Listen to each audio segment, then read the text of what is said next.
Irmo wide receiver Manny Banks joining us here on MidlandsHighSchoolSports.com. And Manny, it's been a tough year, no doubt about it. You guys are still looking for that first win, but I know there's been a lot of positives this year. And the good thing is Coach Kennedy said you guys aren't hanging your heads.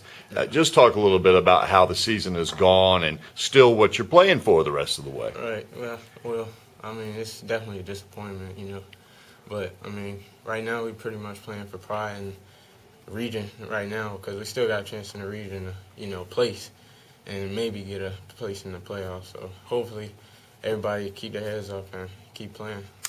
You guys obviously have some talent, guys like yourself and Jawan and Ronnie, and I guess part of the gig the rest of the way is being a senior and providing leadership for those guys that still have, they're younger, that still have years to play, and kind of setting an example that even when you have tough times, it's all about doing your best, being a good teammate, playing for your school, playing for pride, right? Yes, sir. I mean, I just try to set a good example of discipline, keeping everybody's heads up. I mean, things haven't, right now it seems like anything that could go wrong at the worst time does go wrong.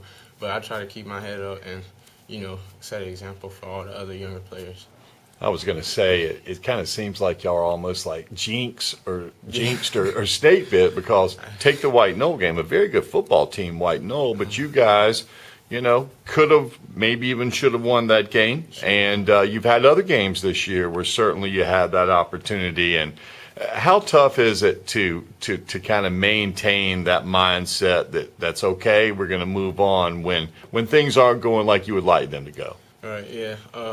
I sometimes, just like the last White Knoll game and close Blythewood game we had before that one, it gets to me at times. But Coach Kennedy, at the end of games during practice, he gets us to put our heads up, And I feel like that makes us a tougher team as just individuals to, get ready for life because we're not always going to win in life. So, I think that gets us ready for things other than football.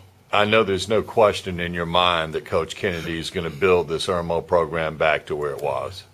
Yes, sir. It might not be this year, well, from other people's perspective, but I feel like in the next 1 to 2 years, we're going to be back to where Irmo used to be. Now, you're having a good year. You've got Georgia Southern, you've got East Carolina, and several other schools that are talking to you. And just talk a little bit about how the recruiting process is going, and if you want, you can say kind of how you hope it ends up. No, I'm not gonna put on. I'm not gonna put out there who I necessarily like, but I do. There are my favorite school right now is probably Georgia Southern. Mm-hmm. Yeah, and the recruiting process, it's been an experience. It's fun, meeting everybody. Getting to see behind the scenes to what you usually see. Sure. Yeah. Coming up this week, you go down to South Aiken. Obviously, this is, it's the next game up, and obviously you guys have a great shot. Have you had a good week of practice so far, and how are things going as far as preparations for South Aiken? We're doing. I think we had a good practice yesterday. We got a lot more conditioning than yesterday. Coach had us running gashes, but I think we approached this week better than we did the last couple of weeks. We approaching it with, not looking back at the other games. So just looking forward. Looking forward, that's it. Well, that's awesome, Manny, and we appreciate you taking the time to join us here, and we certainly wish you the best of luck. And I know that win's coming. I got a feeling it's going to be on Friday, man. Yes, sir. So let's hope that I'm right, and we will talk to you soon, man. All right, thank you.